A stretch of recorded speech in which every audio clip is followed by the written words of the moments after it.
எல்லோருக்கும் வணக்கம் நண்பர்களே. முதல்ல மங்களகரமாக மஞ்சள்ல இருந்து ஆரம்பிப்போம் அப்படிங்கிற மாதிரி முதல்ல ஒரு சந்தோஷமான விஷயத்தை ஆரம்பிப்போம்.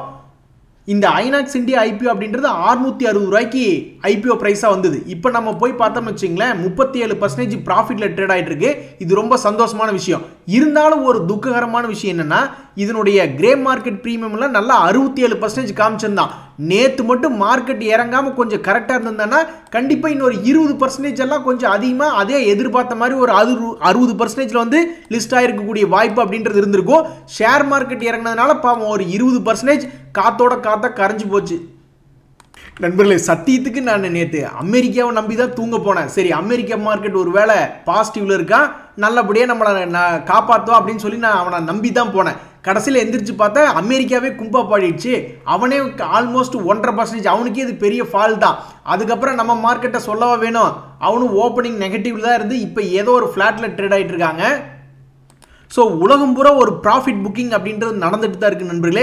என்னை பொறுத்த வரைக்கும் டிசம்பர், ஜனவரி, பிப்ரவரி, மார்ச், ஏப்ரல் இதெல்லாம் வந்து விதைக்கும் காலமாக நான் பார்க்குறேன். அதுக்கப்புறம் 2024 கடைசியில் மார்க்கெட் ஏறிச்சுன்னா அது ஒரு அறுவடை காலமாக பார்க்குறேன். ஸோ என்னை பொறுத்த வரைக்கும் ஷேர் மார்க்கெட்டில் 3 மாத விளையாட்டா, 6 மாத விளையாட்டா, 1 வருஷ விளையாட்டா பார்க்கணும். ஒரு 3 மாதம் அல்லது 6 மாதம் இன்வெஸ்ட்மெண்ட் பண்ணி மறுபடியும் ஒரு 6 மாதம் உட்காந்துட்டு இருக்கும்போது ஒரு நல்ல லாபம் அப்படின்றது வரக்கூடிய வாய்ப்பு இருக்கிறதா நான் பார்க்குறேன். இன்னைக்கு கூட பாருங்க, மார்க்கெட் என்னன்னா என்ன, நாங்கள் ஏறிட்டு தான் இருப்போம் அப்படின்னு சில ஷேர்கள் ஏறிட்டு இருக்கான். அதில் வந்து நம்ம பார்க்குறது வந்து ஃபர்ஸ்ட் இந்த ஜென்சார் டெக். அட பாவி, ஜென்சார் டெக் நீ எல்லாம் வெறும் 200 ரூபாய்க்கு கிடைச்சான். எப்போ? இந்த ஜனவரி 1ஆம் தேதி. ஒரு 2 ஃபுல் ஒரு வேற ஏதாவது வாங்குறதுக்கு பொதுவாக இதை போய் வாங்கியிருந்தா ஒரு 1000 ரூபாய்க்கு வாங்கியிருந்தா போதும். இன்னைக்கு அதனுடைய பணம் 3000 ரூபாய்க்கு மேலே இருந்திருக்கும். எது எப்படியோ இந்த ஜென்சார் டெக் அப்படின்றது ஷேர் மார்க்கெட் இறங்கும் போது இவனை பெருசாக பாதிக்கல.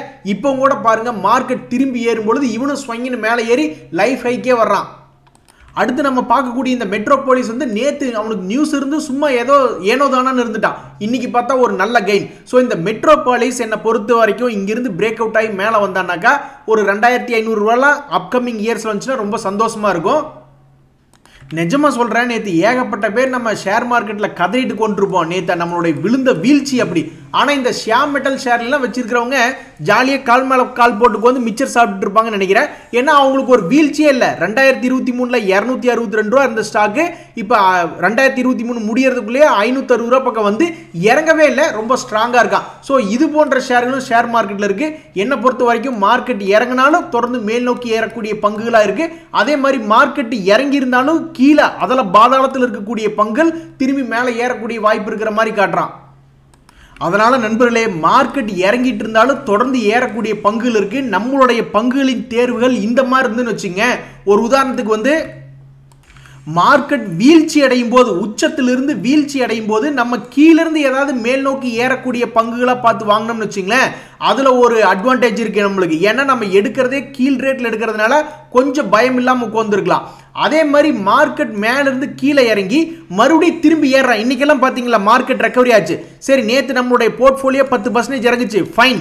பட் இன்னைக்கு மறுபடியும் ரெக்கவரி ஆகும்போது அதே மாதிரி ஒரு 10% ஏறாட்டியும் பரவாயில்ல, ஒரு +7% ஏறுற மாதிரி நம்மளுடைய போர்ட்ஃபோலியோ வந்து கன்ஸ்ட்ரக்ட் பண்ணியிருக்கணும்.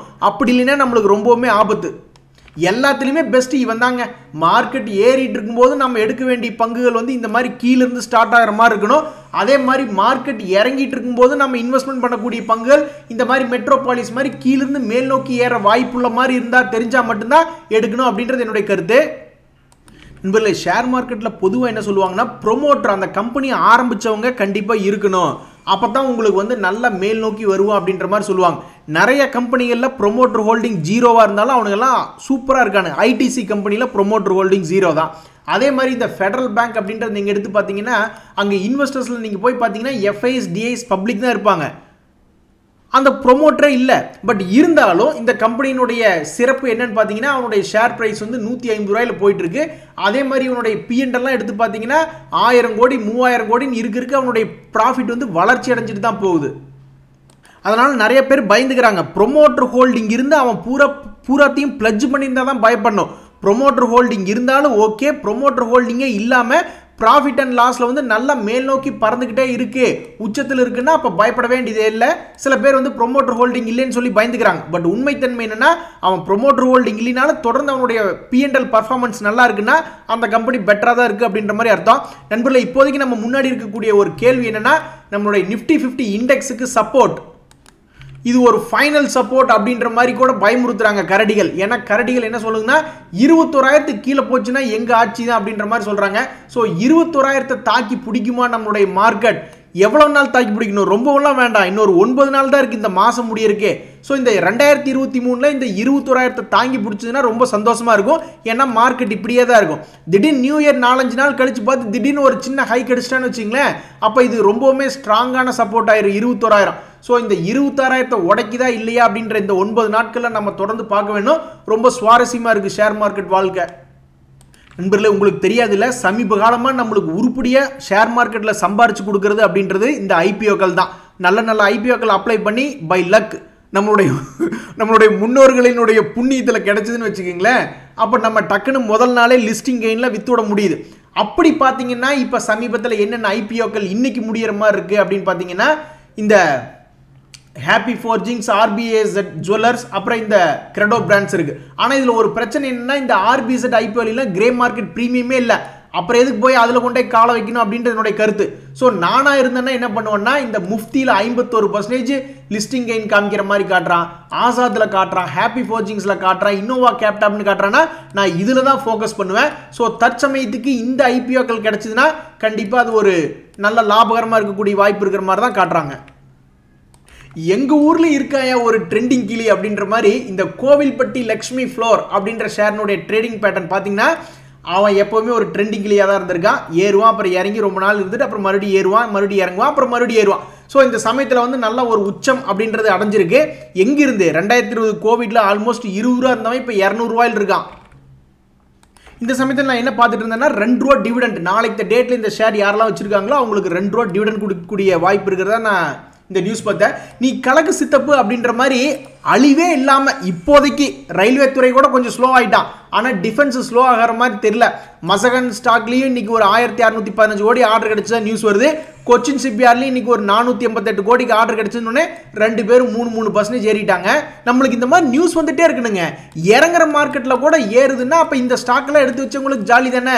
ஃபர்ஸ்டே யோசிச்சிருக்கணும். ரயில்வே துறை பங்குகளாகட்டும் அல்லது இந்த மாதிரி டிஃபென்ஸ் ஆகட்டும் இனிமேல் புதுசாக ஆர்டர் வரப்போகுது அப்படின்னு யோசிச்சு எடுத்து வச்சிருந்தாங்கன்னா உண்மையிலேயே கில்லாடிக்கு தான். நண்பர்களே, இன்னைக்கு சுஸ்லான் ஷேர் வச்சிருக்கிறவங்களுக்குலாம் இன்ப அதிர்ச்சி. இன்னைக்கெல்லாம் லோயர் ஃபீஸ் பக்கம் போயிருந்தா 34 ரூபாயில் ட்ரேட் ஆகிட்டு இருந்தாங்க. இப்போ 37 ரூபா. ஒரே நாளில் 10%. என்ன ஒரு அநியாயம்! எப்படி இது சாத்தியமாச்சுன்னா இந்த மாதிரி நியூஸ் வரணும். மறுபடியும் அவங்களுக்கு ஒரு ஆர்டர் கிடைச்சிருக்கு அப்படின்னு ஒரு நியூஸ் வந்தோடனே டக்குன்னு கீழேருந்து அவன் மேலே 10% ஏறிட்டான். ஆனால் பாருங்க, நம்ம வச்சிருக்கிற ஸ்டாக்கெல்லாம் வந்து இறங்கும் போது கம்பல்சரி இறங்கிடுறான். ஆனால் நியூஸ் வந்தாலும் சரி, மார்க்கெட் ஏறினாலும் சரி ஏறதில்லை. ஸோ நம்மளுடைய போர்ட்ஃபோலியோவில் செலெக்ஷனே எப்படி இருக்கணும்னா, ஒரே ஃப்ரண்ட் லைனர்ஸ் இருக்கணும். இந்த ஐஆர்சிடிசி அவன் நேற்று இறங்கினா ஏறுறான், இந்த மாதிரி ஃப்ரண்ட் லைன் ஸ்டாக்ஸாக இருக்கணும். மசகான் டாக்கு, இந்த மற்ற பிஎல், ஹெச்ஏஎல்னு அது போன்ற ஃப்ரண்ட் லைன் ஸ்டாக்ஸ் இருந்ததுன்னா மேபி நம்ம ஏறக்கூடிய வாய்ப்பு இருக்கிறதா நான் பார்க்குறேன். நண்பர்களே, நான் எதிர்காலத்தில் ஏதாவது இப்போ இருக்கிற ஷேர்கள் டபுள் ஆகக்கூடிய வாய்ப்பு இருக்குது அப்படின்ற மாதிரி நான் சார்ட் பேட்டர்ன் அனலைஸ் பண்ணி பார்த்துருந்ததில் இந்த எக்ஸல் இண்டஸ்ட்ரீஸ் அப்படின்ற ஒரு ஷேர் பார்த்தேன். இவன் இது வரைக்கும் என்ன பண்ணியிருக்கான்னா, கோவிட்லாம் வர்றதுக்கு முன்னாடியே 1800 ரூபாயெல்லாம் போனவன் தான். அதுக்கப்புறம் இறங்கியிருக்கான். ஸோ இவன் ஒரு ட்ரெண்டிங் கிளியாக இருக்கான். இவன் இது எக்குத்தப்பா மறுபடியும் மேல் நோக்கி ஏற வந்தான்னா அடுத்து வரக்கூடிய வருடங்களில் பணத்தை வந்து 2 மடங்கு ஆக்கக்கூடிய வாய்ப்பு இந்த டெக்னிக்கலாக இருக்குது. சரி, பரவாயில்ல, இவன்ட்ட ஃபண்டமெண்டலி ஏதாவது விஷயம் இருக்கா, கடன் இல்லாத கம்பெனியாக இருக்கானா அப்படின்னு பார்த்தா ஓகே, கடன் இல்லாத கம்பெனியாக தான் இருக்கான் தற்சமயத்துக்கு. அதே மாதிரி லாபகரமான கம்பெனியாக இருக்கான்னு பார்த்தா லாபகரமாக தான் இருக்கான். பெரிய ஆளுங்க ஏதாவது பணம் போட்டு வச்சிருக்காங்கன்னா டிஐஸ்னா ஒரு 7% போட்டு வச்சிருக்காங்க. அதே மாதிரி தான் டெக்னிக்கலாக மேல் நோக்கி திரும்பி ஏறுற மாதிரி இருந்தால் நல்லா ஏறக்கூடிய வாய்ப்புள்ள ஷேர் எதுன்னு நான் பார்த்துட்டு இருந்தேன். இந்த கெம்ப்ளாஸ்ட் அதே மாதிரி தான். இதுக்கு முன்னாடி 805 ரூபாலாம் போயிருக்கான். இவனுடைய ட்ரெண்டே வந்து இறங்கினாலும் ஏறக்கூடிய தகுதி படைச்சவனாக தான் இந்த ஷேர் இருக்கான். ஸோ பெரும்பாலும் மறுபடியும் இங்கிருந்து ஏற ஆரம்பித்து வரக்கூடிய வருடங்களில் ஒரு 800 ரூபா போயிட்டேன்னா சந்தோஷமாக இருக்கும்.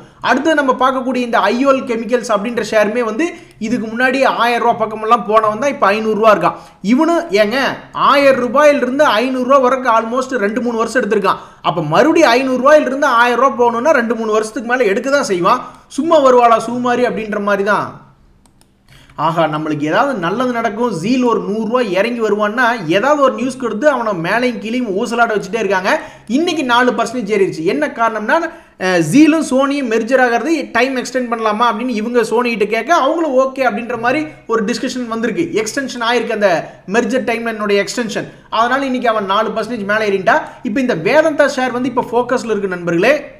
இன்னைக்கு கூட 1% ஏறி இருக்கா. இந்த வருஷத்துல பார்க்கும்போது இருக்கிறதுலே லோ ரேட்ல இருக்கா. என்ன ஒரு காரணம்னா இவங்களுடைய பேரண்ட் கம்பெனி வந்து ரொம்ப கடன் அதிகமா இருக்கு அப்படின்ற மாதிரியான ஒரு நியூஸ் இருந்தது. ஆனா அவங்க என்ன சொல்றாங்கன்னா நாங்க எங்களுக்கு கடன் கொடுத்து அதாவது பாண்ட் இன்வெஸ்ட்மெண்ட் பண்ணவங்க கிட்ட எல்லாம் நாங்க டிஸ்கஸ் பண்ணிட்டு இருக்கோம், அதை ரீஸ்ட்ரக்சரிங் பண்ணிடுவோம் அப்படின்ற ஒரு நியூஸ் வந்ததுனால இந்த வேதாந்தாக்கு ஒரு பாசிட்டிவான பாயிண்ட் தான்.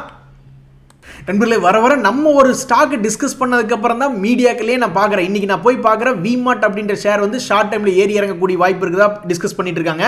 ஆனால் இந்த விமார்ட்டை நம்ம ஏற்கனவே டிஸ்கஸ் பண்ணிட்டு அவன்கிட்ட டெக்னிக்கெல்லாம் ஸ்ட்ராங்காக இருக்குது, பட் ஃபண்டமெண்டல் சரியில்லை அப்படின்னு சொல்லி நம்ம ரிஜெக்ட் பண்ணி விட்டோம்.